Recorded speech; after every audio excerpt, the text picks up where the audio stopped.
news just coming in from the Central Bank of Nigeria says that the Central Bank of Nigeria is reintroducing the publication of several key economic reports. And this, they say, is to reaffirm their commitment to fostering transparency and accountability. So now we would be expecting to get reports such as the Purchasing Managers Index, that's the PMI, which every other country has been sharing, business expectation survey, inflation expectation reports, not just inflation, which comes from the NBS, and other macroeconomic indicators. This, they say, is to provide stakeholders with timely, accurate insight into the country's economic performance. I must say that the PMI is really what we're looking forward to, because before now, we've had to be waiting on Stanbic PMI every month. So having it from Central Bank of Nigeria at least should be more objective and on that. But I guess it's a good time to also bring in our guest here.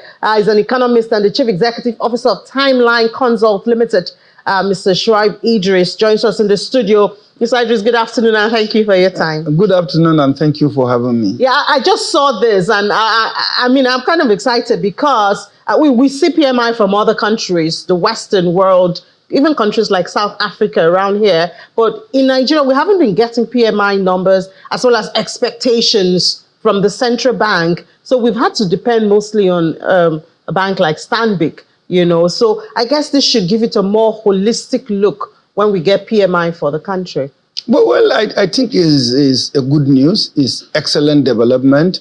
The Central Bank of Nigeria, and indeed Central Bank of any country, is established purposely for a number of reasons. Apart from being banker to the government of this nation, it is supposed to be a repository of data and knowledge. There is supposed to be a research department properly and adequately, staffed and funded, wherein they gather data, analyze, research, and bring out, periodical reports and statistics. The Central Bank of Nigeria, over the years, have had a very strong and relevant research department that a number of times, their statistics is being used by the World Bank, the IMF, the ECA, the Economic Commission of Africa, and every other, university or other, research institute. And I am sure that maybe in the last 2, 3, 4 years, the central bank, over that years has derailed, and the research department was probably either not adequately funded or not adequately manned. So those data that we used to get and we were taking it for granted, we were getting them, the central bank wasn't in a position, or that department wasn't in a position to produce this data. I believe maybe Yemi Cardoso has been able to staff the department adequately and fund it, and therefore he's coming out with this. And I think it's a step in the right direction, like I did say, so we can now have a bit of a multiplicity of data to begin to see which one is the best. If you have something, say from financial derivatives, another data from Stanbic IBTC, another data from, say, MBS, the Bureau of Statistics, and then another data from Central Bank of Nigeria, then you can compare and contrast and see to what extent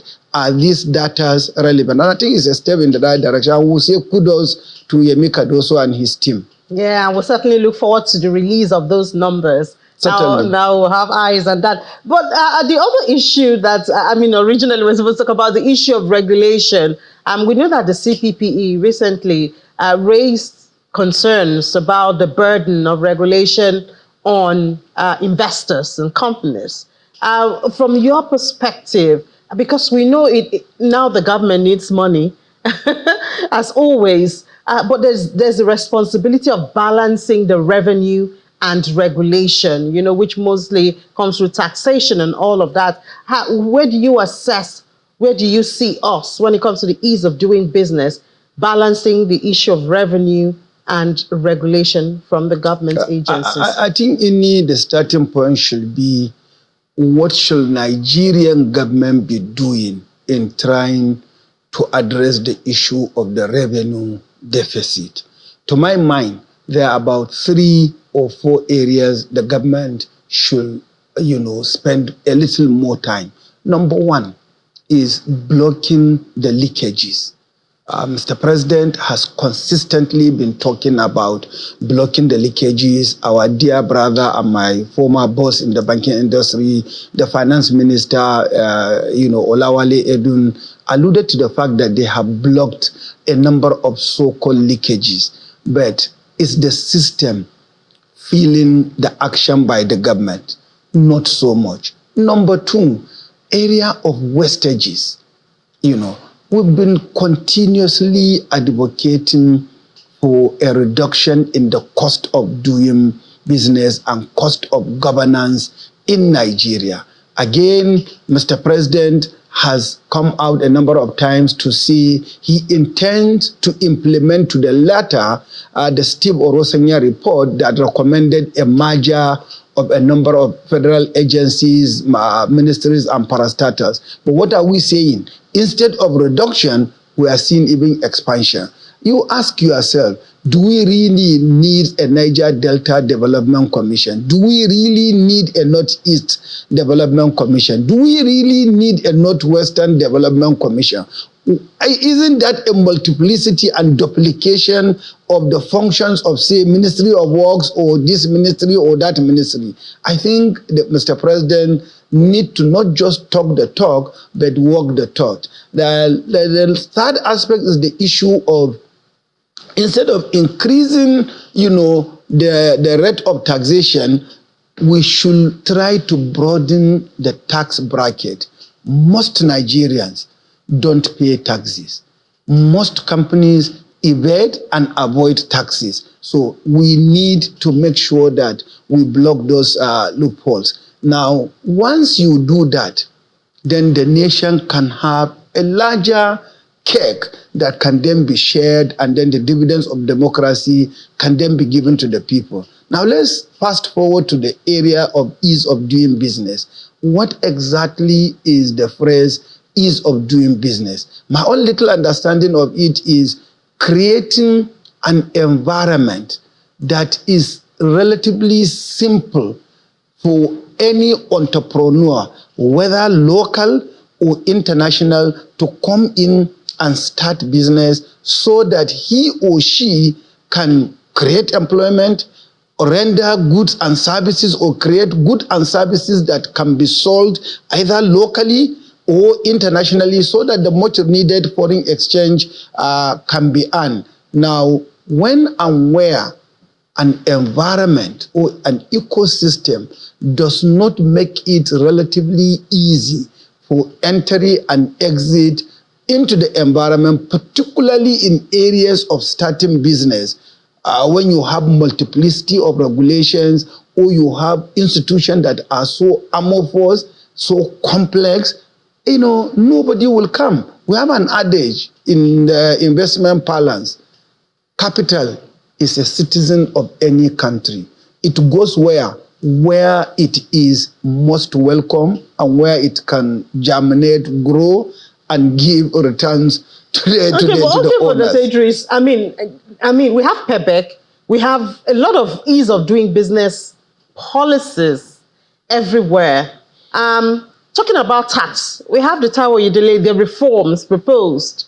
We're waiting for implementation. I think a couple of the executive orders have been implemented. That's where we have the imports and the small hold for small businesses also. So would you say we're on the path to this ease of doing business in reality now? You see, Madam, Nigeria has never lacked quality and good policies. What we always lack, and we are still lacking, are fundamentally two things. Number one, the courage to implement these policies, and the courage and wisdom to pick the right people to put in the organization or institution to implement such policies. Let me take us down the memory lane. We've always had a Nigerian Investment Promotion Commission. The commission was established some years even before the current democratic dispensation. We're talking of 30, 40 years ago of establishing an IPC.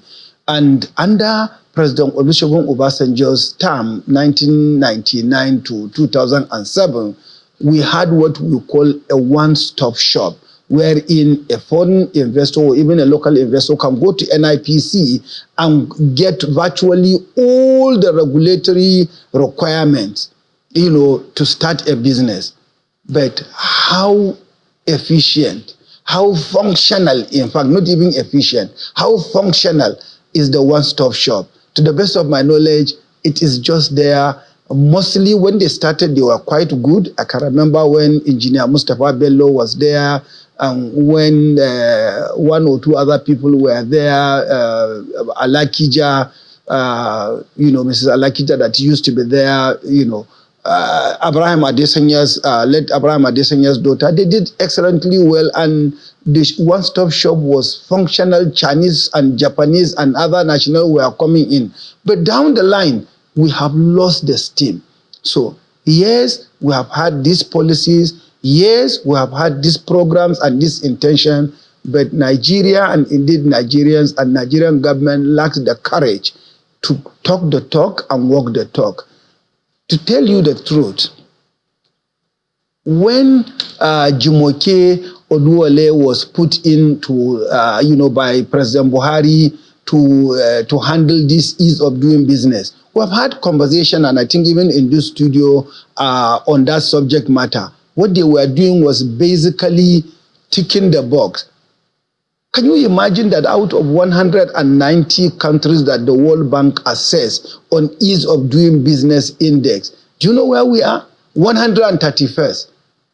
And yet, we are it's supposed to be the investment destination of the world, not just of Africa, yet we are number 131.